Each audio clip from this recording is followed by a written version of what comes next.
Hi guys, good morning. I am BK Sharma from Icon School GGC. Welcome to class 8th SS question answer day 6.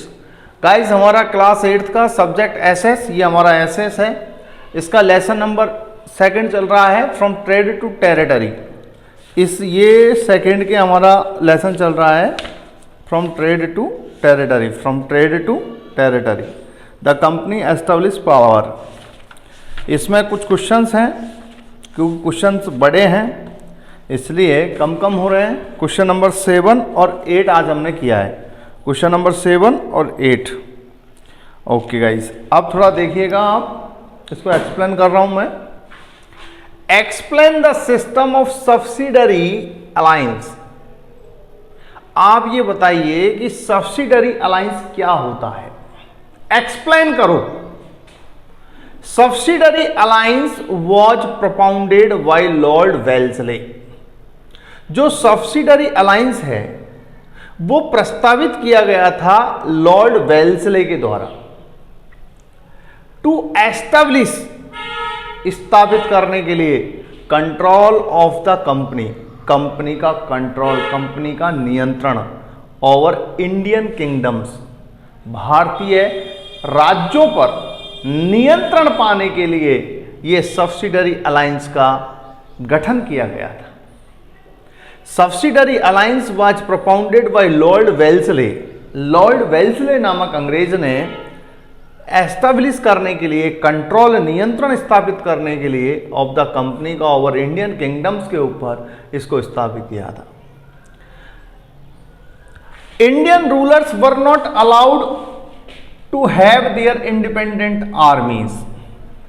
इसके अंतर्गत Indian ruler, जो भारतीय शासक थे, were not allowed, उन्हें इजाजत नहीं दी गई to have their independent army force, कि वे अपनी स्वतंत्र सेना रख सके, इसकी उन्हें इजाजत नहीं दी गई। इंडियन रूलर्स, भारतीय शासक, वर नॉट अलाउड, उन्हें इजाजत नहीं दी गई to have their independent armed forces, अपनी स्वतंत्र सेना रखने के लिए उन्हें इजाजत नहीं दी गई। Second, they were to be protected by their company. They were to be protected, उनको प्रोटेक्ट किया गया। They were to be protected, उनकी रक्षा की गई, उनकी रक्षा की जाएगी बाय द कंपनी के द्वारा, उन राज्यों की रक्षा की जाएगी। दे वर टू बी, दे यानी कौन, वे राज्य, इंडियन रूलर्स, भारतीय शासकों की रक्षा की जाएगी बाय द कंपनी के द्वारा। What had to pay for the forces, लेकिन उन्हें सेना के लिए पे करना पड़ेगा, उन्हें पैसा देना पड़ेगा कंपनी को, तभी वो रक्षा कर पाएंगे।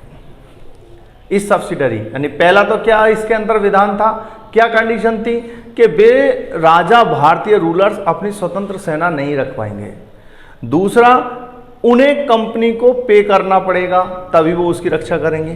तीसरा, if the Indian rulers failed to make the payment, यदि भारतीय शासक असफल हो जाते हैं पेमेंट देने में, then part of their territory was taken away as penalty, तो उनका जो पार्ट है, जो उनका हिस्सा है उनके राज्य का, वाज टेकन अवे, छीन लिया जाएगा, एज पेनल्टी, पेनल्टी के रूप में, एक पेनल्टी के रूप में उनसे छीन लिया जाएगा।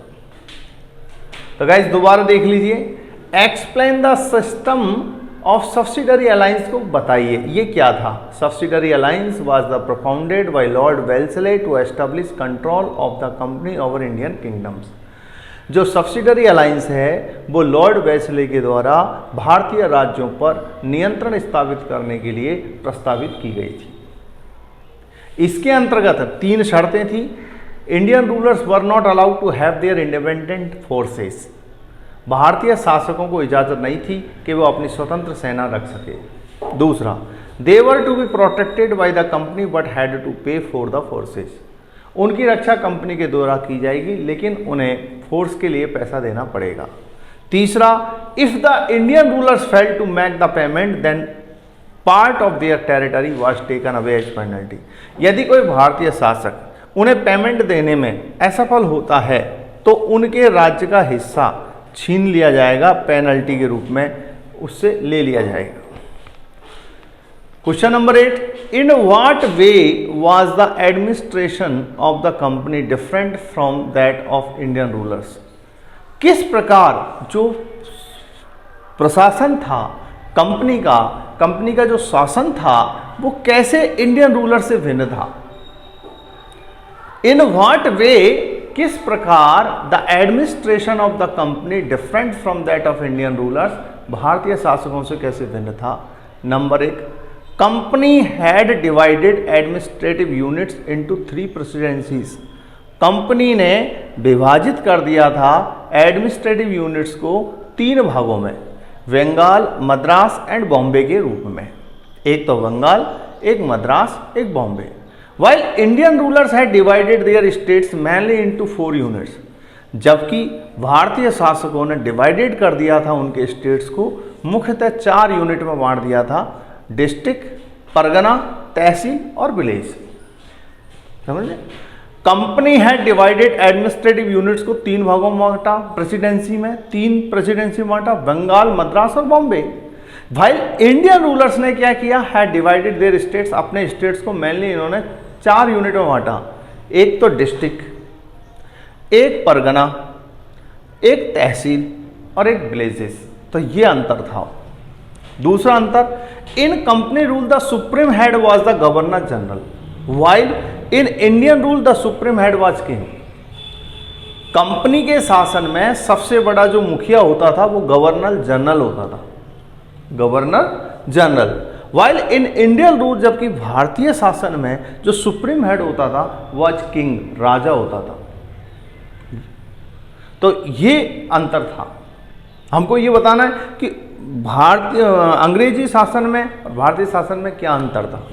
The company improved and reorganise the revenue, company ने इंप्रूव किया था, रीऑर्गेनाइज किया था रेवेन्यू एंड पुलिस सिस्टम को। वाइल इन इंडियन रूल, जबकि भारतीय शासन में the revenue system and police forces were not in proper condition, वो प्रॉपर कंडीशन में नहीं थे, वो सही स्थिति में नहीं थे, वो उचित स्थिति में नहीं थे। एक बार पुनः देखिए, इन कंपनी रूल, कंपनी के शासन में जो सुप्रीम हेड था वाज द गवर्नर जनरल था, while in Indian rule the supreme head was the king, वो किंग था, राजा था।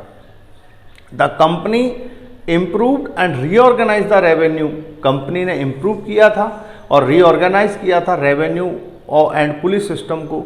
वाइल, जबकि इन इंडियन रूल में, भारतीय शासक में, the revenue system and police forces were not in proper condition, वो सही स्थिति में नहीं थे, वो उचित स्थिति में नहीं थे, were not in proper condition, proper condition में नहीं थे।